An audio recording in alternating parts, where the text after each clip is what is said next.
Prime's exclusive wildcard playoff game is Saturday night. Jordan Love and the Packers take on Caleb Williams and the Bears. Not a Prime member? Sign up for a 30-day free trial to stream the game. That's going to be caught for the touchdown. NFC North rivals square off in the latest chapter of the NFL's oldest feud. The Packers and Bears in Prime's exclusive wildcard playoff game. Saturday, 7:30 p.m. Eastern. Only on Prime. Sign up for a 30-day free trial today. Restrictions apply. See Amazon.com/Amazon Prime for details. Why do growing businesses love working in Slack? Let's ask Christy at Ari Bikes. Running things in Slack saves me so much time. AI summaries save 97 minutes per week. What say you, Rox from Gosney? Slack helps us build community, it helps us build connection. Your partners, vendors and customers all in one place. Take us on home, Ashley from Caraway. If we didn't have Slack tomorrow, I would explode. Well, let's not let that happen. Visit slack.com/podcast to get 50% off Slack Business Plus.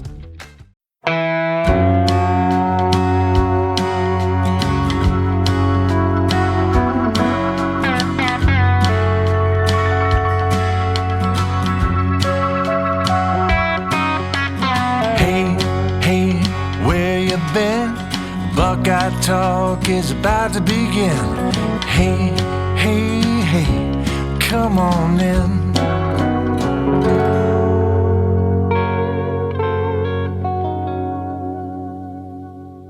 Welcome back to Buckeye Talk. I'm Stephen Means, that's Stefan Krajisnik, and that is Andrew Gillis as we continue our position into the year reviews. If you listen to the wide receiver one, there were some things in it that I thought were very great with the wide receivers and the cornerbacks one, but there were also some things where it's like immediately just like, don't listen to that part of it. We said a couple of times, listen, we're recording these in the middle of the day, so if things happen after we record this, we'll get to it the next day.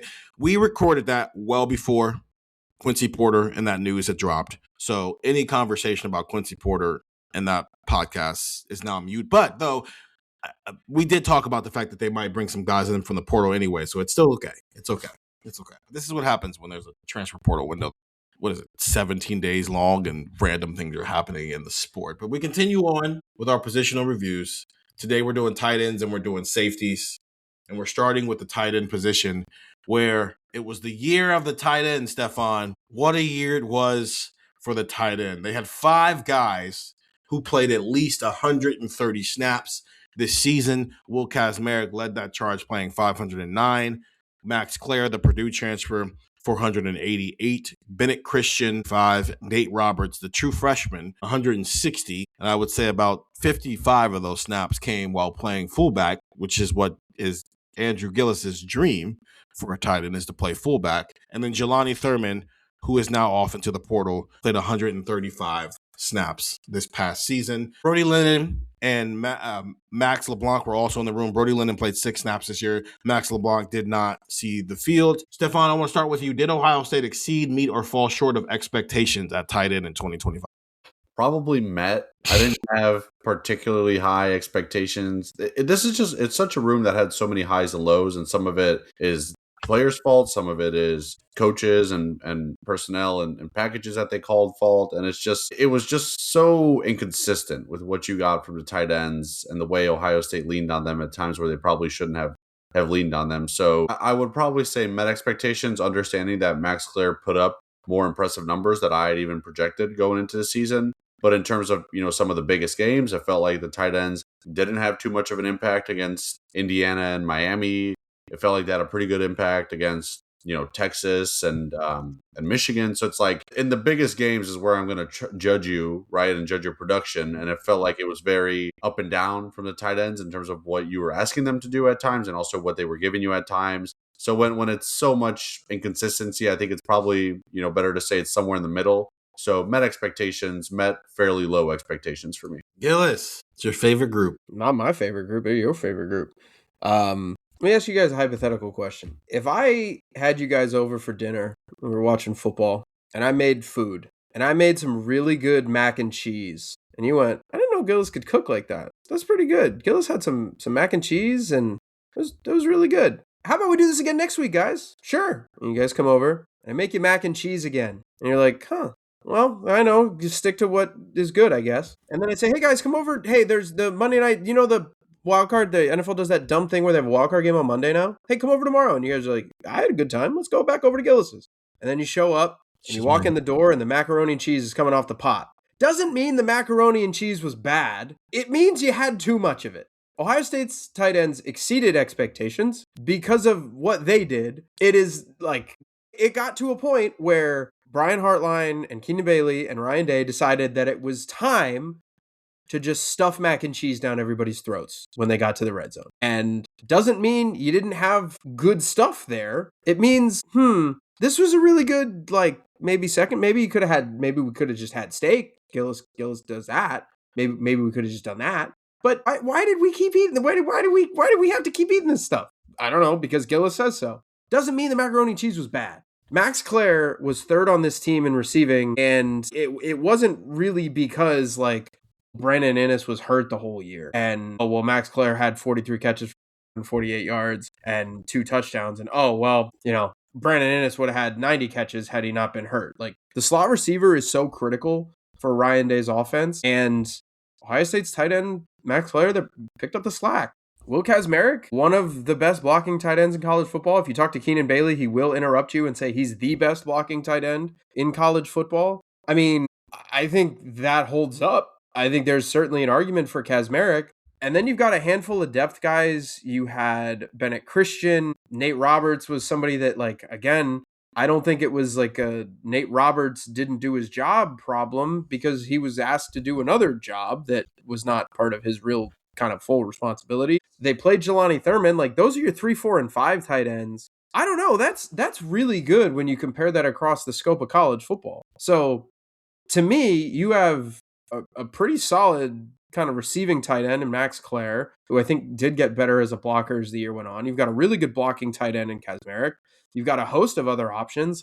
I don't know if we thought that Ohio State's tight end room was that. So they exceeded their expectations. Now, did Ohio State's coaches maybe force the issue a little bit too much? Perhaps, probably, but that's not a tight ends didn't do what they were supposed to do job. That's not, I'll put it like this. It's not Will Kazmarek and Max Clare's fault that they decided to keep them on the field and send out Bennett Christian, and all of a sudden Carnell Tate's coming off.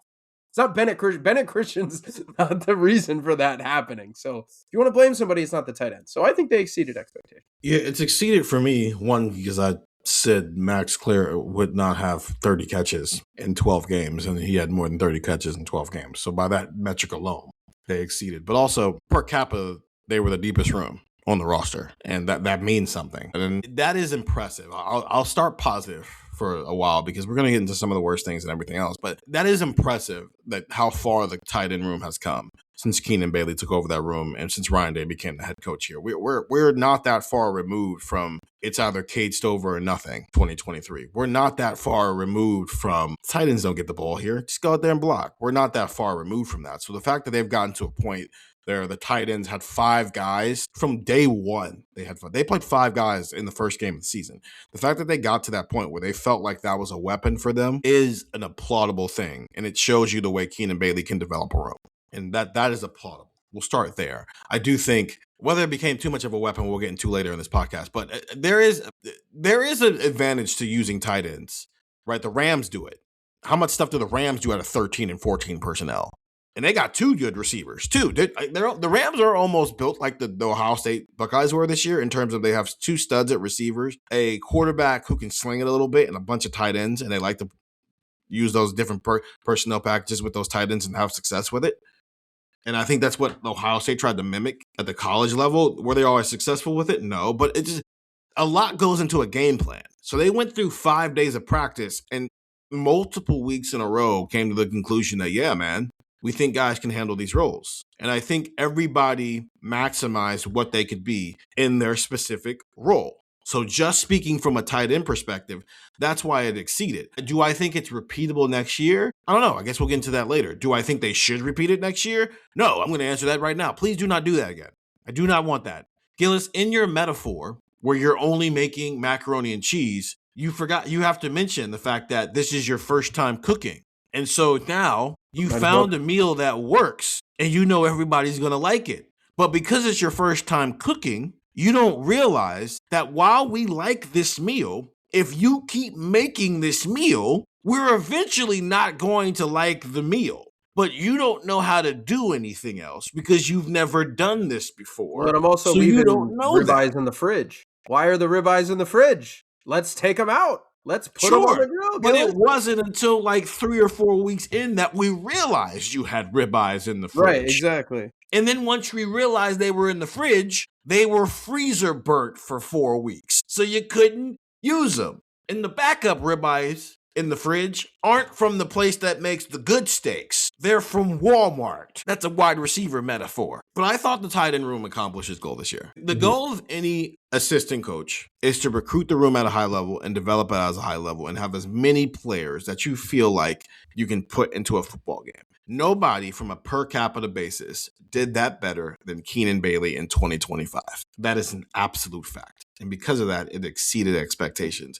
We came into the year thinking Max Clare, Will Kazmarek, maybe Jelani Thurman or Bennett Christian. Turns out they had a true freshman at a developmental position they felt they could play this year. And they also felt could do a secondary position as well this year. Whether it was successful or not, Nate Roberts showed them enough over the first 9 months he was here that they trusted him in high leverage moments. And that is an applaudable thing. Best thing about this room, Andrew Gillis. I think it was the versatility of it. You had Max Clare, who was a receiving tight end. Obviously, he was third on the team in receptions, and that was well earned. Like I said, it wasn't because Innis got hurt or anything like that. You have Kazmarek, who is a really, really good blocking tight end. He's obviously going to the NFL at this moment in time. So it's like, all right, you've got receiving, you've got blocking. So they were able to put Kazmarek on the line of scrimmage. Like, I wrote a story like the day before the Cotton Bowl about kind of, Stephen, like what you were talking about, why Nate Roberts was playing that fullback role. And whether you want to disagree with it or not,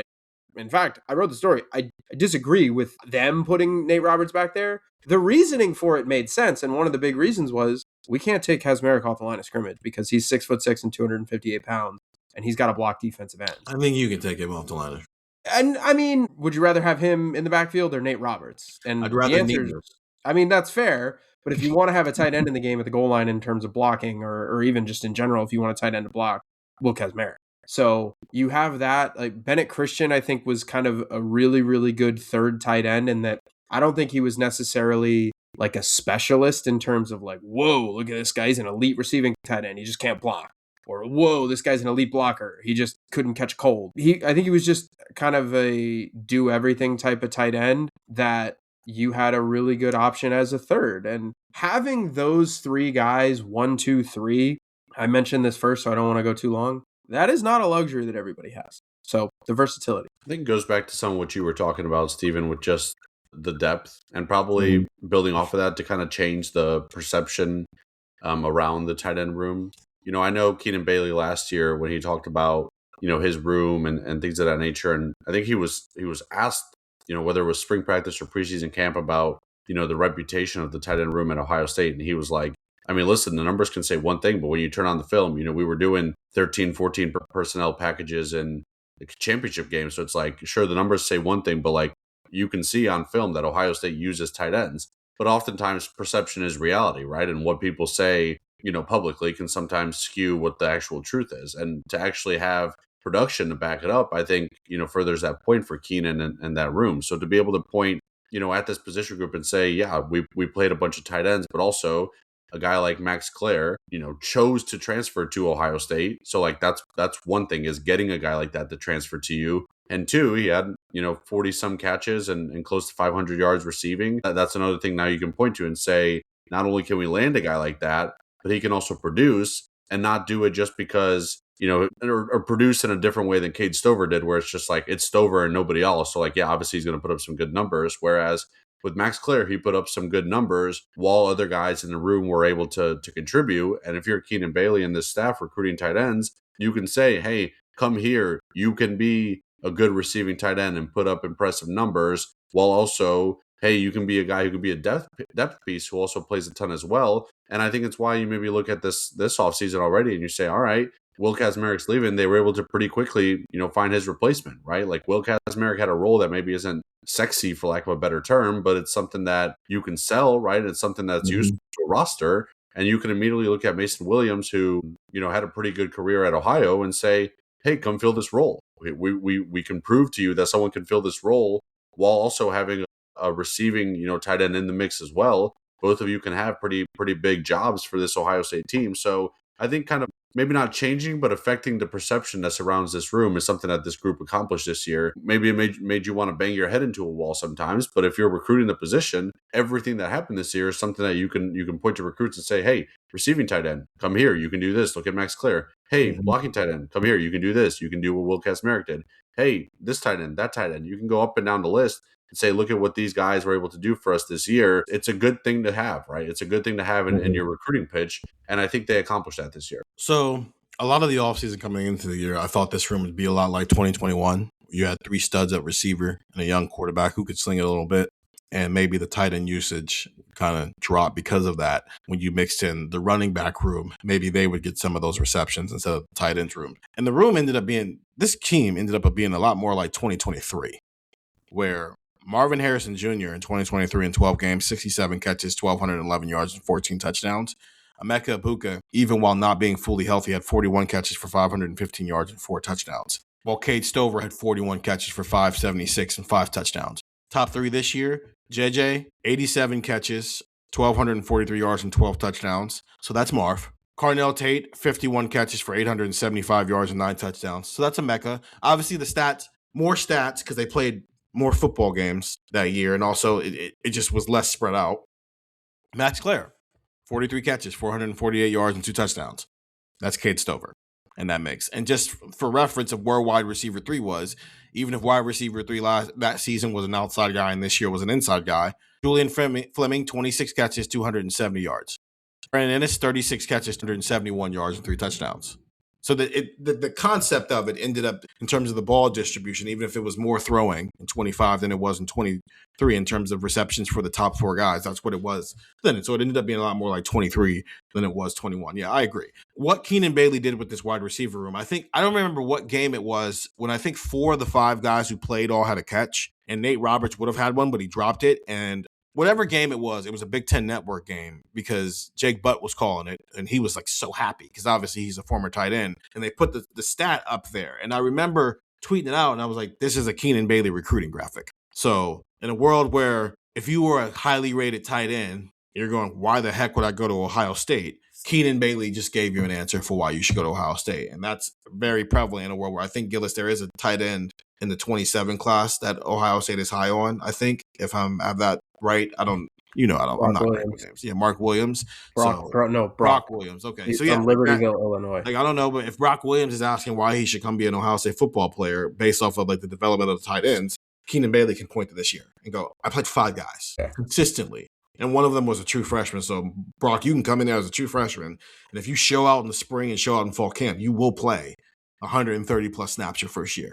Guaranteed. Because Nate Roberts just showed you can do that. With that being said, I think the best and the worst thing about this group are the same thing. The best thing is they got to the point where they felt like they could play a lot of guys and do a lot of stuff with their tight ends. The worst thing is I think they overestimated how much they could do with their tight ends and how often they should be doing it with their tight ends. And maybe some of that is disguising the wide receiver depth. Maybe some of that was you want more guys on the line of scrimmage blocking to help out an offensive line. Because I do think it's interesting. I do find it interesting the moment they started trying to open it back up again and they played good defenses, all of a sudden Julian Sand got sacked 5 times in back-to-back games. Maybe it's a mixture of all those things. They had a lot of good tight ends. They didn't have the receiver depth they thought they were going to have. Maybe some of that was because Quincy Porter got hurt. Some of that was because Bryson Rogers, who missed some ample time in the middle of the season there. Maybe Mylan Graham wasn't coming along as much as you liked. Maybe you didn't feel great about your slot receiver situation where the backup slot receiver was Bryson Rogers and then Phillip Bell. One's a true freshman and the other one was in and out of the lineup. So maybe you didn't trust that. Maybe you wanted to give your quarterback easy throws to tight ends. Whatever the reasonings for why you did all the things you did, whether it was in the red zone or running I formation at the 45-yard line, I think they took something that they thought was good and thought it was their ultimate weapon. And by that, they overestimated what they were and how they should go about offense. Can I ask you a question for you guys? Did Ohio State overestimate their tight ends? And I'm not leading this, but did they overestimate their tight ends or did they properly estimate receiver number 4 through 6? Can it be both? Yeah. I'm not trying to be antagonistic. No, the reason I'm saying both is it's very clear at this point given how the season played out, but then also who just left in the portal, how Ohio State felt about its wide receivers not named Jeremiah Smith, Carnell Tate, or Brandon Ennis. And even then, Brandon Ennis was technically not a starter. Their starting base was 12 this year. I think they probably didn't like what they had at receiver in 2025. That's fine, and that's why you use the tight ends more. But I felt like they tried to make their tight ends weapons too much, and they weren't weapons. And granted, some of this is Jelani Thurman is 2 years into this thing, and I don't know, we've all seen Jelani Thurman in person. That dude looks like he's supposed to be a rock star. And it's just, for whatever reason, never clicked. And again, maybe I say my new philosophy is 60% of that is on the coaches. Another 40% of that is on the player. You have to turn into what people think you're going to be. It can't just be all on, the coach. There's two people getting paid now. And both people have to, for lack of a better way, do their job in these situations. So that's my answer to your question, though. No, I don't go on another soliloquy. Is I think they tried to protect some of their weaknesses, but I do think there's a difference between something being a shield and something being a sword, and they tried to make the tight end both of those things. Yeah, I think it's both as well, because it felt like, sure, the wide receiver room wasn't necessarily where you wanted it to be, but I think maybe in your over reliance on tight ends, you didn't necessarily always give those receivers the best opportunities either to kind of show you something. Like, I don't know, Mylan Graham puts in, especially Mylan. He probably should have played more early in the year after you got through that Texas game, because you got to know what you got. And I don't think, as we sit here, not to make this a wide receiver pod, but like, I don't think as he and Quincy Porter walk out the door and Bryson Rogers, their second string wide receivers all just walked out the door, and none of us know if they're good or not great. But I know everything I need to know about the tight ends. I think for me, the worst thing is that I do think I agree with both you guys that they over relied on their tight ends quite a bit this year, especially in some of the biggest games. I think the Indiana game is probably just the most glaring sign of that. I don't think the play calling I didn't necessarily hate so much against Miami as much as I hated just some of the tempo, some of the pace they played with. I didn't necessarily hate the play calling itself, but I think for me it was, you relied on these tight ends, and say what you will about the play that was called, sometimes dudes got to make a play for you. If it's a bunch of tight ends on the field, then those tight ends are expected to make a play for you, right? I think Max Clare had an awesome season. If you go through his game log on like ESPN, where you have just stats, like not snap counts, we're talking just stats, the Miami game doesn't show up. You didn't have a catch in that game, right? Against Indiana, against Michigan, it's not like Max Clare was necessarily lighting it up for you. Let me pull up his exact stats here, because I know against Indiana he didn't play well. I can't remember his exact numbers against Michigan. He had 3 catches for 20 yards against Michigan, 2 catches for 28 yards against Indiana. If he's going to be your third receiver, you expect a bit more in those biggest games. That I hated the 4th down play call where they threw it to Bennett Christian against Indiana, or maybe that was 3rd down to set up the field goal. Regardless, it was late, red zone situation where your best route there is kind of Bennett Christian.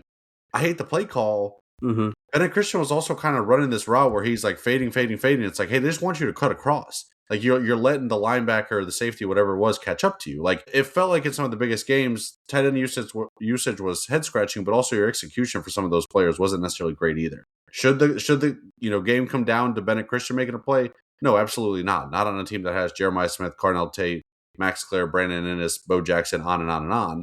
But I don't know, like if he runs a better route there, maybe we're saying, wow, what a genius play. Hey, you know what looked genius? When Chip Kelly ran a play on 4th and 2 and got the ball to Jelani Thurman, and it worked. Mm-hmm. Because Penn State didn't necessarily. Well, Penn State did kind of Stefan. I mean, Jelani made a good play there in 2024. That game at Penn State, it was. I think Ryan Day had a heart attack, but it we worked. all had a heart attack, right? It worked. Yeah, but it worked, right? Because Jelani made a play. So it's like sure, we can bash Brian Harline and Keenan Bailey and Ryan Day for some of the play calling, especially in that Big Ten championship game. But it's like maybe a dude like Bennett Christian just got to make a play for you sometimes. And it felt like in some of those biggest games, the tight ends necessarily weren't delivering in moments when you kind of wanted them to. Yeah, and I think, I'm pulling up the replay now. It's like, it's one of those things where, wow, Bennett Christian, look at that, like Stefan was saying. And when it works, it's cool. One of the guys on the beat, Patrick Murphy's a Rams fan, and we were talking at the Cotton Bowl about the greatest show on turf, Rams. And one of the guys who made the biggest plays of the season was not Isaac Bruce, Torrey Holt, or Marshall Faulk in 1999. It was Ricky Prohl, and we were kind of like doing a Remember a Guy session. Okay, well, what if Kurt Warner overthrows Ricky Prohl or Ricky Prohl drops it? And all of a sudden it's third down and you're like, wait a minute. Your third down play was a deep ball to Ricky Prohl? It's like, wait a minute. 3rd and 1, you decided to go to Bennett Christian. So yeah, I think our problem, and I think the majority of our texters would probably agree, just in an all-encompassing way, whichever form you want to take, that it wasn't the tight ends specifically. Like, I don't think any of us have a problem with Max Clare, the player, didn't live up to expectations, or Will Kazmarek, or Bennett Christian, or like even Jelani Thurman. Like, if Jelani Thurman's your 4th tight end, you're okay. Like, if that's what you are, then that's fine. It's how they were used, and more accurately, maybe when they were used, so much as not that they were used a lot. It was not just, hey, they're out there a lot. It was the specific ways in which they were used on the field, if I'm kind of getting the gist of what you're saying. Rate the group from 1 to 10, Stefan. 6.5. Gillis. 7.5. Actually, 8. I'll say 8. I'll go to 7.5 because it's two things. It's did they do their part? Yes. Were they asked to do too much? Yes. But that has nothing to do with the tight end room and what it is, right? The next question is just like such a minute point at this point. Are the starters already on the roster or in the 2026 recruiting class, Stefan? And this is aside Mason. So no, obviously Mason Williams is here. I guess I'm asking, do you expect him to bring anybody else in through the portal other than Mason? Probably not. And maybe at the time of you listening to this, you know what Max Clare's decision is, and that affects my answer. So I just shout out to Caleb Downs for announcing his decision before we started recording the safeties part. I think it's the way this is set up right now. It's like 1 a day. It's like 1 a day right now. Yeah. So maybe we get Max Clare on Thursday and Arvell on Friday and Sonny on Saturday. I don't know. Let me say that. I'll give myself a caveat, even if you guys don't let me. If Max Clare decides not to go to the NFL draft, I think their tight end room is fine. If he declares for the NFL draft, I would not be surprised if they went and pursued another guy in the portal. I think they might have to, honestly, because it's Bennett Christian and Mason Williams and Nate Roberts right now. I wouldn't feel overly confident in that being the top of your room. Gillis. And I like Bennett Christian, but yeah, he's not at Max Clare level quite yet. I think they're here. I think they're done. I don't think they're going to the portal. I think Bennett Christian is a solid option. They obviously brought in Mason Williams. That's your kind of replacement for Will. But when I talked to Keenan Bailey, like, I was trying to pull up the story as I was looking. The quote that I got was flag bearer for the tight end room about Nate Roberts. And that guy's going to be in his 2nd year. And they really like Nate Roberts a lot. And I'm not saying this as like a, well, guys, here comes Brock Bowers. But like, I am saying this as like a, Ohio State fans should be ready for basically Nate Roberts to take Max Clare's place if Clare does leave. And there you go. That's kind of it. Christian's still your 3. Mason Williams, let's just say insert Ohio University tight end is your number 2 and your blocking guy, your 1A, 1B. And then Nate Roberts jumps ahead. So I think they're here. Which, by the way, maybe I should start paying to Ohio University recruiting classes more than I already do and just like look at whatever tight end they get.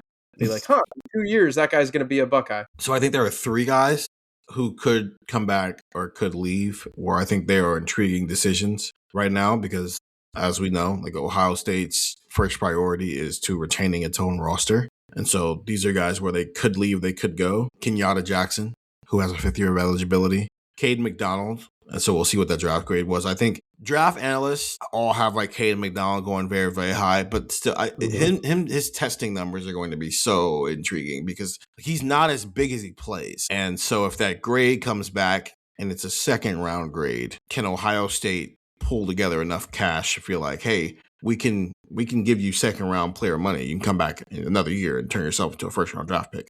Or does Caden McDonald take his chance? Same thing with Kenyatta, not necessarily 1st round level, but Kenyatta, I think, is in a similar position that like JT and Jack were in, where it's like, hey, the money you're going to make for where you're going to get drafted right now, we can give you that. And we'll gladly give you that because we want to retain our roster. But does Kenyatta take his chance and like bank on his traits and the upside and maybe get some drafted a little higher? And then Max Clare, where I think a year ago we were like, hey, man, would we be shocked if Max Clare is a 1st round pick as a tight end? Probably not. But I think now that's probably that ship has sailed. And yeah. I don't know. Again, whatever round he's going to go in, can Ohio State scrounge up the cash to make it worth him coming back for another year? I don't know. Maybe yes, maybe no. I think regardless, Nate Roberts needs to be ready to play starter levels tight end snaps next year. So no, I think they're done. And that I think we're done. I think we'll get into it on a later podcast because that's a different conversation that, based on conversations that Stefan and I have been having, I think is worth a podcast at this point. You also you can't speak in certainties right now. Yeah. Every time I finish like talking for a segment, I mute and then I check my phone to make sure something didn't change. It's like, hey, remember what I said 3 seconds ago? Yeah. I take it back. Yeah. So we'll just for context, I looked this up as Stephen was talking. The 90th overall pick, which is a 3rd round pick in last year's draft. Yeah. Josiah Stewart, defensive end from Michigan. He plays for the Rams. Base salary $840,000 in his rookie year with a prorated signing bonus of $300,948. So $1.1 million was the salary and yearly income for the 90th overall pick. So just kind of a late 3rd round pick. That's kind of what you're working with. There are quarterbacks who are starting in college football teams next year who will never, ever sniff being 3rd round draft picks and are making significantly more money than that to stay in college. I just checked my phone and something changed. Not in the tight end conversation, but apparently Ohio State's going to host a pair of Alabama defenders. Okay. But literally, as I was telling you guys, like every time I check my phone, I think something changed. I looked out and it was like, Ohio State to host a pair of defenders. Okay, new plan. Here's what we're going to do. We're going to have a rolling clock for 2 weeks of just our live YouTube page, and we're going to take 8-hour shifts where one of us just reads Twitter. Stefan goes first, I'll go second, Steven goes third, and we just read Twitter for 8 hours. We take an 8-hour shift, and then we go to bed. And that's our pod. That's the pod for 2 weeks. We really broke the sport in 5 years. Like, how did we do this? Okay. Biggest question about the tight end group, Stefan, in 2026, heading into the offseason. Yeah, I won't echo too much because it builds off of what you just said. I think Nate Roberts' development is huge, right? Like, how do you develop a fullback into a tight end? I'm very intrigued to see what happens. Joke. It's a joke. Nobody get mad. It's a Gillis, joke. do you have anything other than that to say? Just real quick, I am curious if if they feel that they're as deep. I mean, maybe Mason Williams is solid, but he's not Will Kazmarek. You know, maybe they like Nate Roberts, but he's still got some areas to grow. Do you feel as comfortable, the short way of saying this, do you feel as comfortable sending out 19 personnel with 9 tight ends on the field at one time? And that obviously pairs into what's going to happen at receiver in the portal. So I am curious about Nate, but I'm also curious if they think they are as deep as they were. I really hope he doesn't feel comfortable sending 5 tight ends out onto the field. I think I'm just going to ask every assistant when we get him in the spring, hey, how's your mental? How you doing? Everything okay? I've been asking the fan up Twitter at the last couple of days, like, is everybody okay? Everything's going to be okay, I think. /therapist, Stephen Means. Listen, man. I mean, last year I was asking if everybody was happy and having fun. This year it's, are you okay? Listen, man, the sport fundamentally changes every 5 days. And every other day we get a new thing where it's like, that's going to be a lawsuit. That's going to be a lawsuit. That doesn't make any sense. The G5 should probably break off and do their own thing. But the moment that the Power 4 teams decide they want to do that, the G5 is just going to sue. And this is what happens when you just make decisions without structure. And that's what all of this, even the 12-team playoff. We just like, hey, let's do a 12-team playoff. Okay, actually, we don't like what we did. I don't know, did nobody think to do that before we unleashed it onto the world? These are pods for another day. I feel like you guys are listening to me and going, there's a rants pod coming in the near future. I think people could probably benefit from that. Yeah, I have things to say. And I'm sure that our texter, 614-350-3315, 2-week free trial. I'm sure they have things they would like to say as well. Let's take a break. And let's transition over to another intriguing group that is losing an historically great Buckeye here on Buckeye. I had that dream again. My small business needs to hire, but I don't use LinkedIn, and I hire wrong. So then I'm doing IT, and when I go to plug the servers in, they become sentient, and they won't let us access our network unless we forward their chain emails and memes to more and more and more people, and then I wake up. Don't let hiring nightmares ruin your dreams. LinkedIn Jobs' new AI assistant finds and invites best fit candidates to apply so you can discover talent you may have missed. Post your job for free at linkedin.com/quality. Start hiring today with LinkedIn. Well, the holidays have come and gone once again, but if you've forgotten to get that special someone in your life a gift, well, Mint Mobile is extending their holiday offer of half off unlimited wireless. So here's the idea. You get it now, you call it an early present for next year. What do you have to lose? Give it a try at mintmobile.com/switch. Limited time 50% off regular price for new customers. Upfront payment required. $45 for 3 months, $90 for 6 months, or $180 for 12-month plan. Taxes and fees extra. Speeds may slow after 50 gigabytes per month when network is busy. See terms. And we're back here on Buckeye Talk. Stephen Means, Stefan Krajisnik, and Andrew Gillis. Let's start with this. Is Caleb Downs the greatest safety in Ohio State history? My initial reaction is yes. And I understand why people would want to push back on that, but my initial reaction is yes. Gillis? My initial reaction is probably no, but he's the best. He's the most talented safety to ever play at Ohio State. Like, he's the best at football, but I think only 2 years here compared to maybe some of the other guys. I wonder if when you pair the totality of that argument, like I think Jack Tatum won 2 national championships. So like I wonder if that carries weight. So my initial pushback would be like, no, but I also don't think Stefan's nuts, or people who think that he is nuts. It's fun because Caleb Downs also, I think Caleb Downs, Mike Dawson, Jack Tatum, those are the guys. It's those 3 guys. And I sent that out to our texter, 614-3315, and asked them just to rank them all-time safeties. At the time we're recording this, their order is Caleb Downs, Jack Tatum, Mike Dawson, but the voting is close. Like, if I refresh it, somebody else might be number 1, somebody else might be number 3. Caleb Downs, 2-time unanimous All-American, Jim Thorpe Award winner, Lott Trophy winner, national champion, Big Ten Defensive Player of the Year, and he was also a second-team All-American as a true freshman, where he was also the SEC Freshman of the Year, and he's a 2-time Big Ten Defensive Back of the Year. Jack Tatum, 2-time national champ. He's part of the Super Softs. He was a 2-time unanimous All-American, just like Caleb Downs was, 3-time first-team All-Big Ten, and he used to have a trophy named after him. They don't give out that trophy anymore, but I don't know. You have a trophy named after you. That's a pretty big deal. Mike Doss, national champion, unanimous All-American, 2-time first-team All-American, Big Ten Co-Defensive Player of the Year, 3-time All-Big Ten. So any place that Mike Doss or Jack Tatum has just like more counting things than Caleb Downs, it's because Caleb Downs was not here. He was in the SEC for a year. I think this is an intriguing conversation. It's clearly those 3 are the best. And it's fun because all 3 of them were unanimous All-Americans. All 3 of them were national champions. And 2 of them were number 2. I don't think Jack Tatum wore number 2. Actually, I can look that up right now as I sit here and vamp. I don't think Jack Tatum wore number 2 at Ohio State. Or number 32. Wore number 32 at Ohio State? Yeah, number 32. So, okay, they all had a 2 in their number. One just added a 3. So, yeah, 2 number 2s and then a 32. That's fun.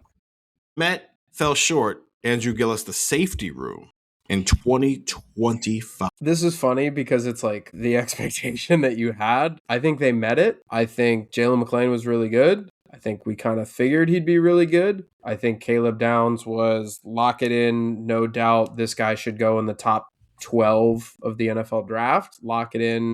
That's a layup. And I think we feel pretty good about that. I think that's kind of what we thought. Like, I don't know. Did anybody think that Jalen McClain or Malik Hartford was going to be like hideous?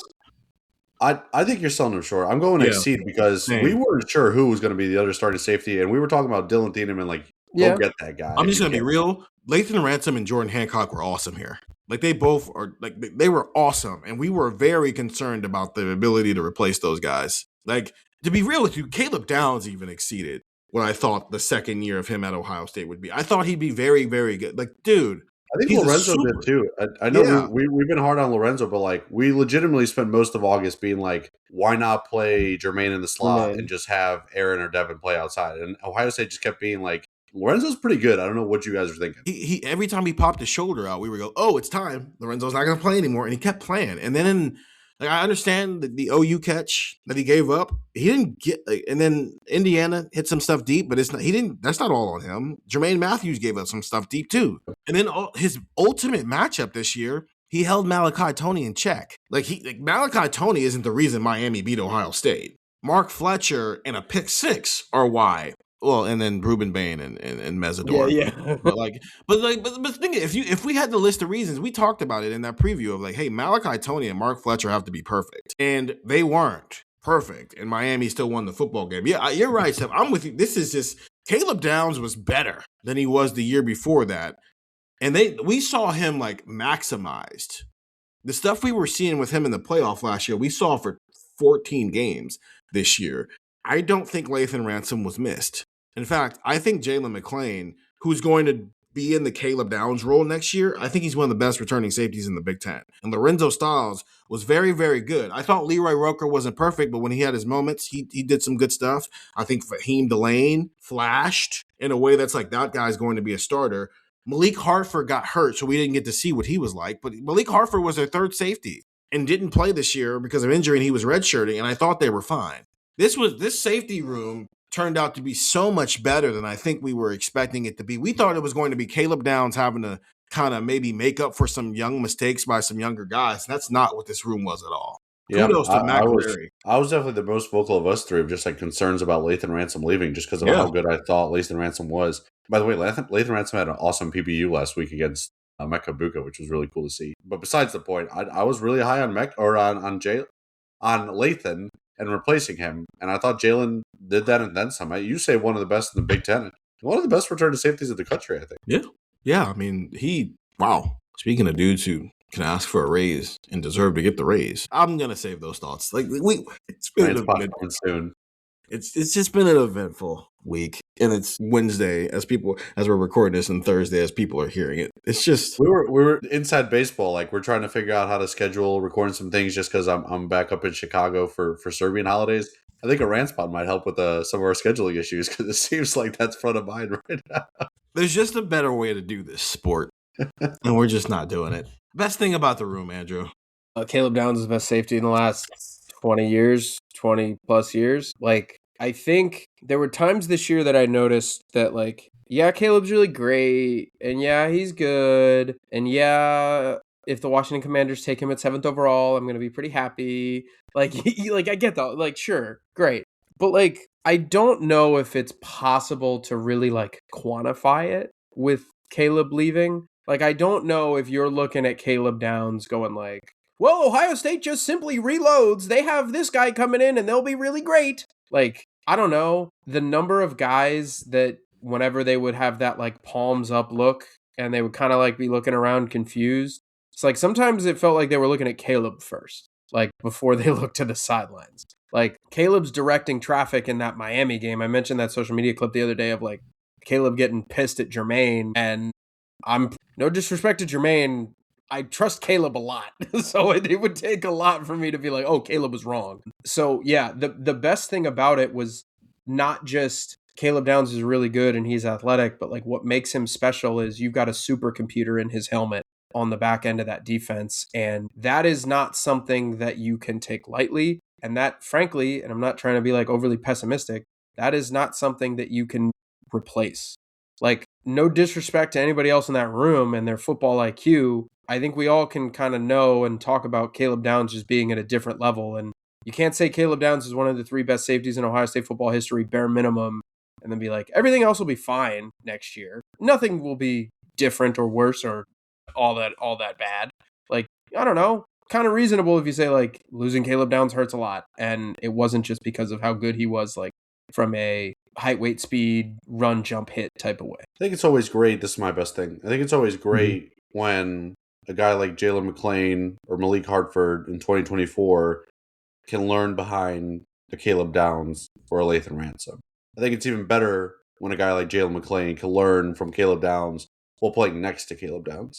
You're giving him experience while you're also giving him a guy of that caliber to learn from. So when we talk about Jalen being next year's Caleb Downs and being this versatile safety that Ohio State can move around, I have a lot more confidence in his ability knowing, okay, maybe he was in a different role in 2025, but he learned from Caleb and played beside Caleb, as opposed to, oh, he's next up after Caleb just because he sat behind him and he was watching from the sideline and in the film room and things like that. There is no replacement for experience. When you give me a guy who's stepping into a bigger role, but I've seen what he does in a big role already, I have a lot of confidence in him. So, yes, having Caleb, awesome. Having Jalen learn from Caleb while literally playing with Caleb, I think does wonders for you. That's the best thing that happened to this room. Getting to sit and watch it in year 1, and then getting to apply it in year 2, and now he's like the dude in the room. I think is a really good point. I think the best thing about Ohio State's 2025 safety room is that Nick Saban was working for Disney. But maybe for the quarterback room as well. Yeah, but they would have figured out quarterback. He's got a history there. Like exactly. And you know what would have been great? Ty Simpson's off to the NFL. And so then he just would have had Tavian St. Clair. So, oh no, 5-star quarterbacks who've been committed forever. Just imagine if Nick Saban doesn't retire. I remember being in there in 2022 for that signing day for the 2023 recruiting class. And Day having this look on his face of like, we won these battles, man. And just it came down to this or that. Like, no, Saban. It felt like they lost a lot of things to NIL, which is now crazy to see on the back end. Can Lee visiting, John Walker transferring to Ohio State, all these guys that like they were recruiting back then and thought they had, but didn't end up getting. And you just got Sabaned. Tim Walton has had a relationship with the Downs family for years, long before Tim Walton was an assistant in college football for Ohio State, long before Caleb Downs was a 5-star recruit. Gary Downs and Tim Walton go back. Like, you did everything you could have possibly done to win that battle. And it came down to Saban has a button on his desk that opens his door, and Saban has rings he can throw on the table. And there's just nothing you can do about it. It's the Saban tax of he gets what he wants when he wants to get it. I remember the 2022 Michigan game when Caleb Downs came strolling down the ramp for a visit for that game. And it was like, oh, there's hope he might flip from Bama. And it just like didn't happen. He committed to Bama like 90 seconds before Ryan Day walked on the stage for his like introductory presser at Big Ten Media Days in Indianapolis. Like, I remember all of these things. So imagine if Nick Saban doesn't retire. Caleb Downs is still one of the best safeties in the history of college football. It just isn't at Ohio State. That's a very different world to have to live in. So that's the best thing for me. Mainly because Stefan took the actual X's and O's things of like, man, being able to show like Jalen McClain how to do this. But Caleb Downs being what he was and Nick Saban retiring. Julian Sand, great pickup. What they were able to do with Seth McLaughlin was great. Caleb Downs is like the cherry on top of what was a really good transfer portal class. But Caleb Downs and Quinshon Judkins were the only two guys where it's like, you already know what they are coming here. They were dudes before they got here. Everybody else, Ohio State played a role in why they're looked at the way they're looked at. Caleb and Quinshon were different. And they haven't had many transfers like that where there's like, you get them, there's tweaking, but there's not a lot of work to do in terms of turning them into something that they were already going to be. And those are valuable because those don't happen every single year. When I wrote about Caleb after he declared, you guys can read that on cleveland.com. Like, I had a sentence in there that said that he was the most, perhaps the most impactful transfer in Ohio State history. I think there's a pretty good case for that. I agree. And frankly, in terms of just transfers in general, he's high up there. Obviously, people will point to Joe Burrow, and that's maybe the most impactful one. But like, Caleb came in day one to Ohio State and led them to that, right? Like, even Burrow transferred, but it still took a little time. Like, Caleb came in, and it was like, this is a team that needs to win a national title. Here is a star to put in the middle of it all. Like, that was immediate impact. Mm-hmm. Yeah. Oh boy, Caleb Downs. Worst thing about the safety room, man. Yeah, this was hard because like you obviously have like a very high grade. The thing that I would say is that you don't necessarily have, I don't think, a pipeline ready to go, and not just replace Caleb. I think there might be a year where you wish you had, Blaine Bradford. Like, you have Blaine Bradford, he's going into his second year. Like, this is going to be fine. You may not have Caleb Downs anymore, but you're still going to be okay because you're still going to be solid. Like, Malik Hartford didn't play all year, or at least for like the majority of the year. I don't know if you're looking at Leroy Roker right now as like, this guy's a lock it in. This guy's going to start, no doubt. Fahim Delane, obviously, like, I'm very high on. But like, if this team is all about, kind of knowing what you got and having solid production, I think that's the worst thing. It's a very, very small thing because this room is damn good in 2025. But that would probably be mine, is that like, who's the third best safety on this team? And are they ready to be a starter? I don't know. And I don't know if that's necessarily their fault, but I do think that there wasn't somebody that flashed, like, even in the moments where it was like, hey, you're playing Wisconsin and now the depth guys are coming out. Like, I don't know if there's like a jump off the page, ready-made, this guy plug and play next to Jalen McClain next year. Worst thing, Stefan? Yeah, I'll follow up on that a little bit. It's just, I think Malik is someone that on January 2nd, we all would have pointed to it being like, this is a guy who's going to immediately enter the portal. And he still hasn't. He's still part of this conversation. Him being injured and sidelined and not being able to get many reps, along with their decision to redshirt him, I think hurt in the sense of you probably feel a little bit better if you could have gotten some more playing time, some more reps, so you can go into this year being like, oh yeah, like Malik Hartford's the guy that's going to be ready to play alongside, Jalen McClain in the same way that Jalen was ready to step in alongside Caleb Downs. So his injury definitely hurts. Now, maybe at the time that you're listening to this, he's in the portal, and Ohio State's pursuing either a transfer safety. Coy Parrish is in the portal. I have to imagine that's one of those guys where you look at and say maybe it's not a position of need, but he's good enough to where you go out and get him. So we'll see. Exactly how things play out in the portal. But I think regardless of if he stays or if he goes, you would like to have gotten a bit more, of a workload for Malik Hartford this year, just to know, kind of what you got there. Because remember last year, going into spring ball, I think we were more confident that it was going to be Malik than Jalen going into spring ball, because Emeka Buka just spent the combine randomly name dropping Malik Hartford and how good he thinks he's going to be in 2025. So we're all like, whoa, okay, thanks, Emeka. Like, you gave us a little inside baseball on who might be the best guy to play alongside Caleb Downs. Obviously, that's not what transpired, but it's clear that a receiver who was a first-round pick had some high praise for Malik Hartford less than a year ago, right? Like, we're talking like 10 months ago, he had high praise for Malik Hartford. Getting him some more playing time this year would have been pretty nice. And I asked this at some point during the spring, and I truly, genuinely forget what our answers were, but I don't think I don't remember. I mean, obviously I asked it, so I don't think it was insane. But they asked, like, would you trade Max Clare for Dylan Thieneman? Like if that's a trade you could make, would you do that? Like the Purdue transfers, would you give, Max Clare up if it meant you could get Dylan Thieneman? Let's just say the money's the same. And like, I remember that was kind of a talking point that we had at some point in like March or something like that, February maybe. Yeah, and I think, Stefan, you and I both said no, and I think I feel validated by that. Yeah, you should 100% be validated by that. Like, Thieneman was fine, but like I'd rather have Jalen McClain, especially since I know I get him for another.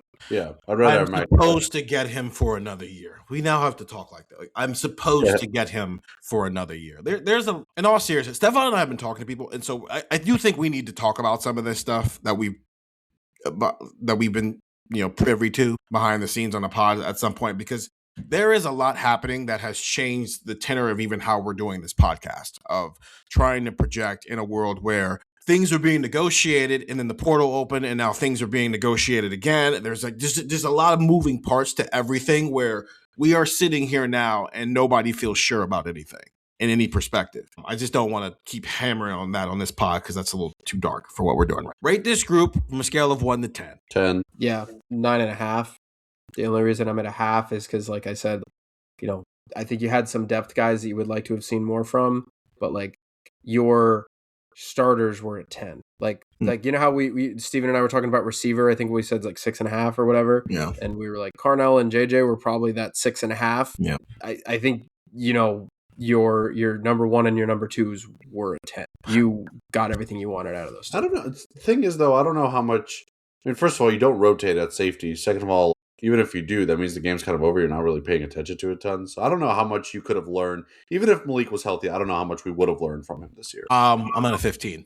I think the combination of when I thought Bryce in the safety role when they played, I think that was the Rutgers game, if I'm not mistaken. I thought he looked good when they had him playing that nickel safety role. I thought like Leroy wasn't perfect, right? He missed the tackle on the Wisconsin game where the punter just took it upon himself to go get the yardage and whatnot. But overall, I thought he was fine. His role was not a type of role where you're going to notice what he is or isn't doing. And that's kind of the point. He's not in a position to make plays. He's in a position to do his job. And I thought when he was out there, he did his job quite decently. And then the two guys that they start, no different than last year. They had they had the best safety in the country and one of the best safeties in the Big Ten who is coming back. It might be the best safety in the Big Ten and one of the best safeties in the country. I thought, if we're going to be real here, I thought if you ask me which rooms maximize themselves the most, I think safety has a strong case for being number one for me, personally speaking. Obviously, I think is on that list. I think quarterback is on that list. We just gauge it a little differently, which is why we had a different type of conversation with that. And tight end is probably. I think with linebacker, I docked half a point. I think Steven, you docked a full point just because it felt like at times they weren't necessarily using Arvell to the best of his ability. There was never a point where in the safety room I was wondering they're not fully using Caleb Downs the way they should be using him. Yes. And Jalen McClain for that matter. Yes. Yeah. And that's a scheme thing more than it is like development or personnel conversation. I'm going to miss watching Caleb Downs play college football. Yeah. I kind of had that realization this week when we were starting to prepare, stories about him declaring for the draft. I was just kind of sitting there and I was like, yeah, it's obviously going to be really cool to watch him play in the NFL. He's going to be a stud, right? Like watching Kai Hamilton play in the NFL is really fun to do when he's healthy. And it's like, yeah, but like watching Caleb Downs play college football was cool because like in doing that story, like I was digging through like some of the old quotes and like things people said about Caleb Downs, and it's like Sark, like week 1, was talking about how Ohio State disguises things at an elite level, and it starts with Caleb Downs. Yeah. It's like Steve Sarkisian is one of the brighter offensive minds in college football, and he's sitting there being like, yeah, everything they do with Caleb Downs just made our life a living hell. The Miami game might have been his best game. Yeah. Like of his career. College football playoff record, 2 forced fumbles in one game. But even outside, like, he was everywhere. And I was rewatching that game recently. He was everywhere. And unfortunately, we don't get to appreciate it because it's so clouded by the fact that the offense didn't. It's the other side of the CJ Stroud. It felt like in 2022, CJ Stroud's best performance was a loss to Georgia. And so you don't get to appreciate it fully because it got wasted because the defense couldn't get a stop in the second half.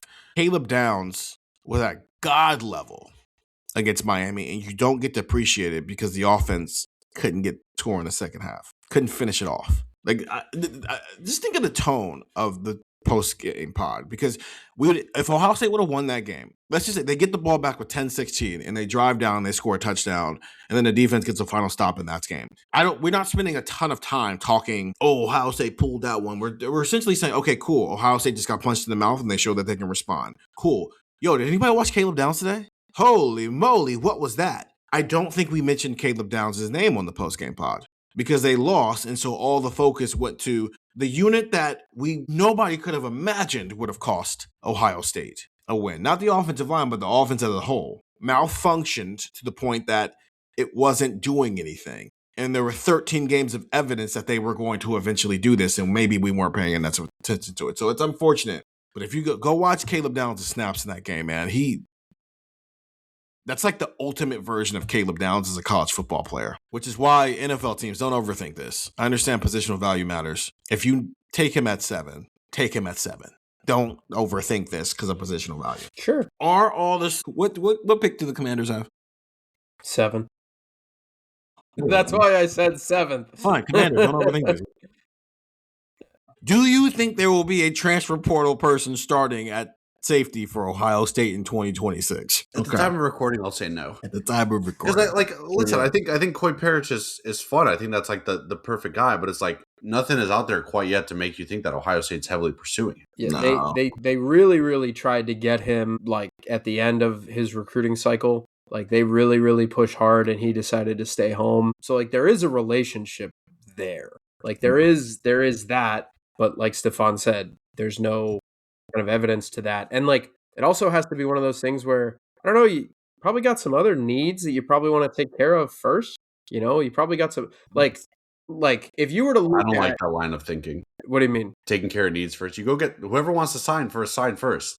But you think Mason Williams was the number one priority? He was ready to sign. Let's go. Sign the paper. Yeah, but you throw in a ton of money at Coy Parrish and taking care of other stuff before you get to like Chaz Coleman? You'll be fine. Okay, fine. And what if you don't? Let's just first of all, you know who else has a really good relationship with Coy Parrish? Mario Cristobal and the Miami Hurricanes.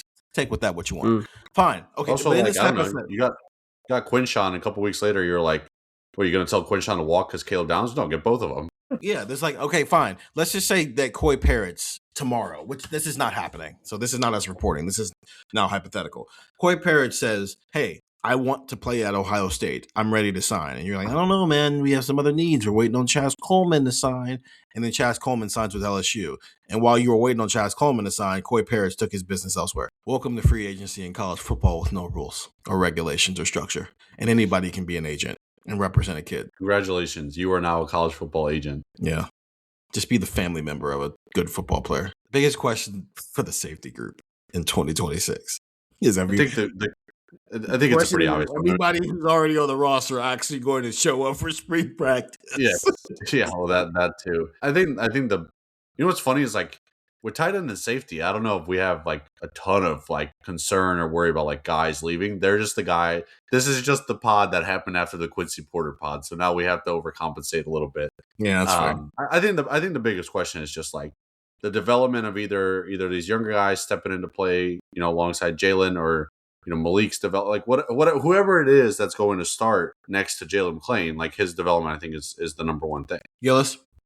Okay. Yep. I mean, I'll throw in Fahim. I'm curious from Fahim Delane. Mm-hmm. Like, this is a top 50 dude. Better be ready to go. I know they like Leroy Roker, but like Fahim Delane was a top 50 recruit a year ago. He was a member of the class of 25, and they like his ability to hit and run and tackle and do all those other things. So it's like, okay, not saying you got to be all American, but are you ready to play? Because you might maybe want to take that leap, because this is about the time that dudes of your acumen do. So yeah, my question is, it's not going to be like just immediately satisfied and immediately answered in spring, but just the conversations of like this. Caleb Downs was like the nucleus of this defense, and you were doing things with him that you can't do with every safety, and you don't have that anymore. And so you have guys who are maybe a little bit more traditional safety roles. I am interested in the structure of Ohio State's defense, and I waited for the Caleb Downs pod to have this conversation because he is who this starts with, right? The combination of Caleb Downs, Jordan Hancock, and Lathan Ransom in 2024 is why they did some of the stuff they could do with the safety position. Because Jordan Hancock could do cornerback stuff, but he could also do safety stuff, and Caleb Downs can do everything. And you could put Lathan Ransom at free safety, you can put him down in the box. Like, you had versatility, which is what Ryan Day's talked about. You got to be able to do multiple things now. Jalen McClain, I think this year showed he can do multiple things, right? You can put him down in the box, and you can also have him as your free safety. Lorenzo Styles was very good against the run, and so you could play him at nickel, but also when they went with that dime look, they brought Caleb Downs down as like essentially another linebacker pseudo, and they would put Lorenzo Styles up at high safety alongside Jalen McClain in those situations. Your personnel is going to look very different without that. And so does the nickel position come from the safety room, or does it come from the cornerback room? Now, if they end up with Kan Lee, like if Kan Lee is committed to Ohio State by the time you're listening to this, or at any time after this, then we know which room it's going to come from. It's going to come from the cornerback room. But right now, as the time we're recording this at 2:42 on Wednesday, January 7th, Kan Lee is not committed to Ohio State. So how does that impact where that nickel position comes from? What do you want to do with Jalen McClain? How much of what you did with Caleb Downs is reasonable to expect Jalen McClain to be able to do? But also, if Jalen McClain is replacing Caleb Downs, who's replacing Jalen McClain?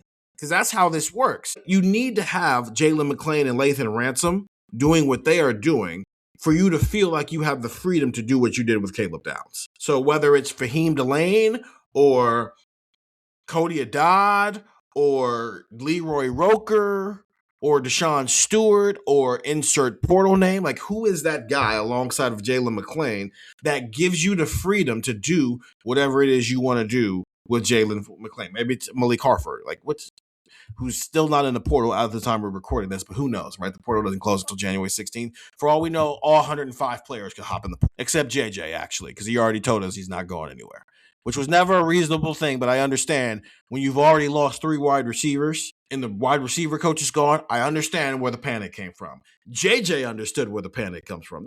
I've always respected that about JJ. He understands how important he is. And like, he might not be paying attention to it, but he can always feel when people are freaking out and when he needs to like do something.